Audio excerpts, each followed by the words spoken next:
شهر رمضان الذي أنزل فيه القرآن هدى للناس وبينات من الهدى والفرقان شهر رمضان الذي أنزل فيه القرآن هدى للناس فوائد روزہ کیا ہے یہ ہم کو پتہ ہی نہیں. اگر سرسری سب یعنی اگر آپ واقعی نکالنے کا بھی بیٹھیں, آپ کہیں میں ساری کتابیں نکالتی ہوں مفاتی اور جتنی روزے کے سلسلے میں کتابیں, اور آپ اس کے فائدے نوٹ کرنا چاہیں تو آپ حیران ہوں گی. کاپیوں کی کاپیاں بھرتی چلی جائیں گی اور رمضان کے فائدے ختم نہیں ہوں گے. اور اس مبارک مہینے کو بس ایسے ہی انتظار میں گزار دیا جائے عید کے کہ بس اب کب آئے گا کب آئے گا. اب تو کاؤنٹ ڈاؤن شروع ہو گیا, اب دیکھیے کتنے کم دن رہ گئے ہیں. اب رمضان کے ختم ہونے میں دنوں کو کاٹتے ہیں لوگ اور ایک دوسرے کو کہتے ہیں بس اب اتنے دن تو رہ گئے, اب 8 دن تو رہ گئے, بڑے صرف 10 ہی دن تو رہ گئے. جبکہ ائمہ کی سیرت بالکل اس کے برخلاف تھی, جو کہ ابھی آگے چل کر آپ کی خدمت میں ذکر ہوگی. تو جو اس کے فوائد, ایک تو خود دنیاوی فائدہ ہے, اس سے صحت مند انسان ہو جاتا ہے. پیغمبر کی حدیث بھی کہ روزہ رکھو اور صحت مند ہو جاؤ. روزہ رکھ کے انسان صحت مند ہو جاتا ہے. اور یہ بھی روایت میں ہے کہ آتش جہنم سے نجات کا کوئی بھی عمل روزے سے بڑھ کر نہیں. کتنا خطرناک مرحلہ ہوگا. آتش جہنم سے نجات انسان کو مل جائے گی کہ جو سب سے زیادہ خطرناک مرحلہ, سب سے زیادہ خطرناک مرحلہ, اس کا کوئی بھی عمل اس سے بچنے کا روزوں سے زیادہ بڑھ کر نہیں. اس مبارک مہینے میں ہر آپ کی دعا قبول ہو جاتی ہے, ہر دعا قبول. میں تو آپ کو مشورہ دوں گا اور اس میں پھر انشاءاللہ جو شب قدر کی گفتگو آئے گی اس میں بھی بات آئے گی. اس میں آپ ابھی سے دعاؤں کی ایک لسٹ بنانے, آپ ایک کاپی مقرر کر لیں, اس میں سوچ کر دعائیں لکھیں, مستقبل کے حوالے سے, آنے والے دنوں کے حوالے سے, اپنی آنے والی نسلوں کے حوالے سے, کیونکہ ہر دعا اس مہینے میں قبول ہو جائے گی. ایک تو چیز ہی, اور اس میں ہر نیکی کا ثواب دگنا ہو جائے گا, ہر نیکی کا ثواب. شب قدر کی جب گفتگو آئیں گی اس میں بھی میں ذکر کروں گا کہ کون سی چیزیں ایسی ہیں جس میں فقط آپ کو نیتیں کرنا کہ میں فلاں نیتیں کرنا کہ میں یہ نیک عمل اس سال انجام دوں گی, یہ نیک عمل, صرف نیت کرنے سے بھی دگنے ثواب آپ اس مہینے میں اٹھا سکتے ہیں. گویا پوری برکتیں اور رحمتیں آپ جو ہیں وہ لوٹ کر اس مہینے کے اندر لے جائیں.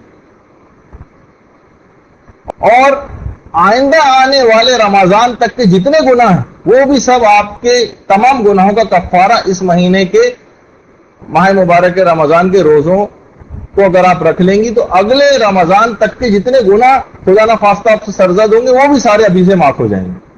جنت آرائش کرنے لگے گی آپ کے لیے.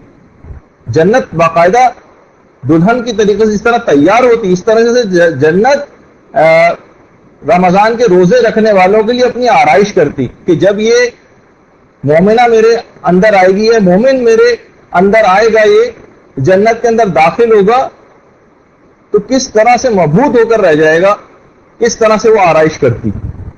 اس مہینے میں ہر سانس جو آپ لیں گی وہ تسبیح کا حکم رکھے گی.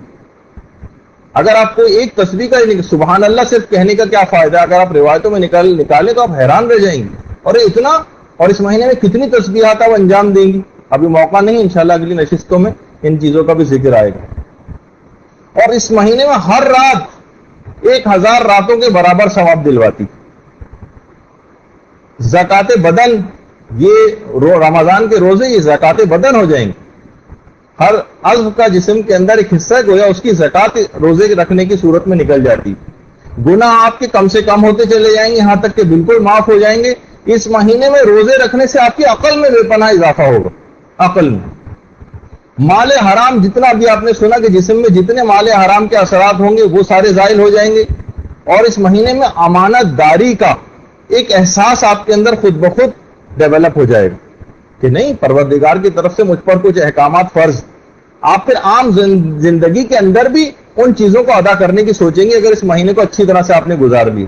انسان اپنے محاسبے کی طرف متوجہ ہو جاتا ہے, اپنی غلطیوں کا احساس کرنے لگتا ہے. اچھا دیکھو مجھ میں یہ غلطی بھی, مجھ میں یہ غلطی بھی ہے, میں اس کو بھی ٹھیک کر لوں, اس کو بھی ٹھیک کر لوں. کتنا اچھی بات ہوتی ہے کہ ماہ مبارک رمضان شروع ہونے سے پہلے لوگ خمس نکالتے ہیں, اپنی ڈیٹ جو ہے وہ پہلی رمضان قرار دے دیتے ہیں کہ ٹھیک ہے کہ ہم تاکہ ہمیں یاد رہے, اور ہم نے پورے مال کو پاکیزہ کرنے کے بعد ہم جو ہے اس طرح سے پاک و پاکیزہ حالت میں روزہ رکھنا شروع ہوں.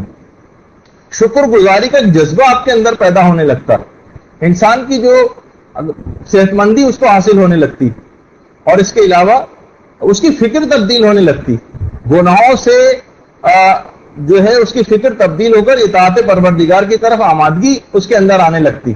اس کی فکر کے اندر ایک پاکیزگی آ جاتی, اس میں ایک نظم و ضبط پیدا ہونے لگتا ہے. ٹائمنگز اس کے ٹھیک ہونے لگتے ہیں, کب مجھے نماز پڑھنی ہے, کب افطار کرنا ہے, کب سحری کرنی ہے. نظم و ضبط کا ایک پابند انسان چاہے اگر اس مہینے کو صحیح طور پر گزار لے تو آئندہ آنے والے جو مہینے اس کے اندر بہت اچھا اپنا ٹائم ٹیبل سیٹ کر سکتا ہے, بشرطے لاوالی پن کی طرح سے.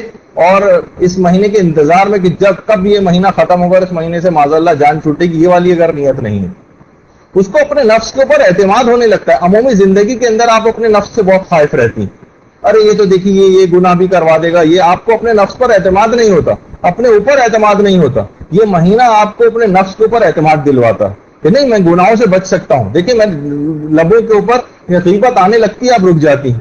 ذرا سے جھوٹ آنے لگتا ہے, آپ رک جاتی ہیں. کسی پہ غصہ ہونے لگتی ہے, آپ رک جاتی ہیں. یہ کیا ہے؟ اپنے نفس پر اعتماد ہوتا ہے. نہیں میں رک سکتی ہوں, مجھ میں گناہوں کو سے رکنے کا ایک ملکہ. ورنہ عام زندگی میں کیا ہوتا ہے کہ آپ عام طور پر مغلوب ہوتی ہیں کہ نہیں یہ نفس مجھے بہکا کر لے جائے گا, اور آپ جو خائف رہتی ہیں اس سے. نہیں, اس مہینے میں آپ کو اپنے نفس پر اعتماد ہوتا ہے. اس مہینے میں آپ خدا کی طرف زیادہ متوجہ ہو جاتی ہیں. اس مہینے میں آپ دیکھتی ہیں کہ انسان رقیق القلب ہو جاتا ہے, غریبوں کی امداد کی طرف زیادہ مائل ہو جاتا ہے. دل اس کا سخت نہیں رہتا, خود بخود نیکیاں کرنے کی طرف مائل ہوتا ہے. ارادہ اس کا روزے رکھنے کی وجہ سے بے انتہا قوی ہونے لگتا ہے. آپ دیکھتی ہیں کہ قوی ارادے سے ہی آپ تمام چیزوں سے رک سکتی ہیں. جب گھر میں کوئی نہیں ہے, فریج بھی موجود ہے, ٹھنڈا پانی بھی موجود ہے, لیکن کیا ہے کہ آپ کا ارادہ اتنا قوی ہے کہ آپ اس کے باوجود پانی نہیں پی رہی. کسی کی وجہ سے نہیں, اپنے مضبوط ارادے کی وجہ سے آپ اس گناہ سے بچی ہوئی. اس مہینے میں آپ متدین افراد سے آپ کا رابطہ ہوتا ہے, آپ مختلف پروگراموں میں جاتی ہیں. دیندار افراد سے رابطہ خود ایک بہت بڑی نعمت ہے جس کو حاصل کرنے کی فکر کرنی چاہیے. انسان ایسے افراد کی صحبت اختیار کرتا ہے, مختلف پروگرامز میں جاتا ہے, لوگوں سے اس انداز سے ملتا ہے. متدین افراد سے رابطہ, اس کے اندر شہوتیں بہت کم ہو جاتی ہیں, برائیوں کی طرف رغبت انسان کی کم ہونے لگتی. انسان کے اندر اس کے باطن میں حیا کا جذبہ آنے لگتا ہے. حیا کا جذبہ باطن کے اندر, کہ آپ دیکھتی ہیں نا تنہائی میں بھی انسان بہت سے گناہ کرنے سے ڈرتا ہے اور نہیں کرتا. اس کے اندر خشوع خضوع کی کیفیت پیدا ہوتی. وہ پروردگار عالم کے سامنے گریا کرتا ہے. ایسی راتیں اس کے اندر آئیں گی جس میں آپ گریا کریں گے.